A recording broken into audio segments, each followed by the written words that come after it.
सर्व मित्रांना जय महाराष्ट्र। सर्वप्रथम सर्व मित्रांना मराठवाडा मुक्तीसंग्राम दिनाच्या लाख लाख शुभेच्छा। मित्रांनो, आज आपण आपल्या या व्हिडिओमध्ये मराठवाडा मुक्तीसंग्राम दिनानिमित्त महत्त्वाची व सोप्या भाषेमध्ये माहिती पाहणार आहोत। चला तर मग सुरू करूया। मित्रांनो, आपला भारत जरी 15 ऑगस्ट 1947 रोजी स्वतंत्र झाला असला तरीही अजून मराठवाडा हा गुलामीच्या व अंधकाराच्या आगीमध्ये जळत होता।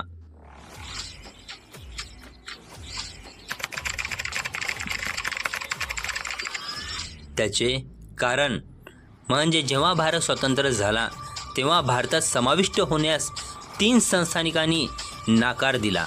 ते संस्थानिक हैदराबाद संस्थान, जुनागड संस्थान आणि जम्मू काश्मीर।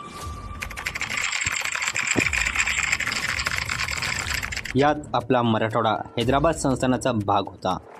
हैदराबाद संस्थान निजामाच्या राजवटीतून मुक्त होऊन भारतात समाविष्ट होण्यासाठी स्वामी रामानंद तीर्थ यांच्या नेतृत्वाखाली संपूर्ण हैदराबाद संस्थान मुक्ती संग्राम चालू झाला।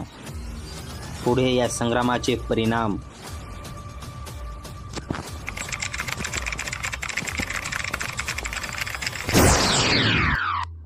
हैदराबाद संस्थान विरोधात सरदार वल्लभभाई पटेल यांनी पोलीस कारवाईची घोषणा केली। या घोषणेस अंमलबजावणी लवकरच करण्यात आली।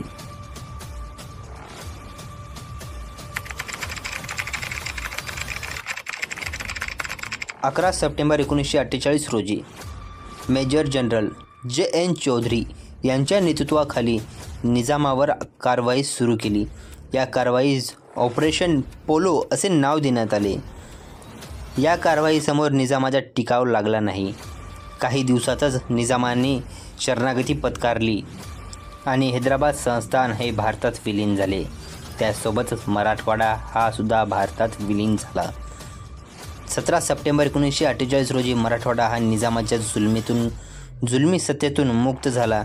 त्याचा उत्सव जल्लोष पूर्ण मराठवाड्यात साजरा झाला आणि यावेळी मराठवाड्यातील निजामाचा झेंडा हटवून आपल्या भारत देशाचा तिरंगा फडकवला। ज्याचा जल्लोष करताना आपण चित्रावर ते पाहू शकतो।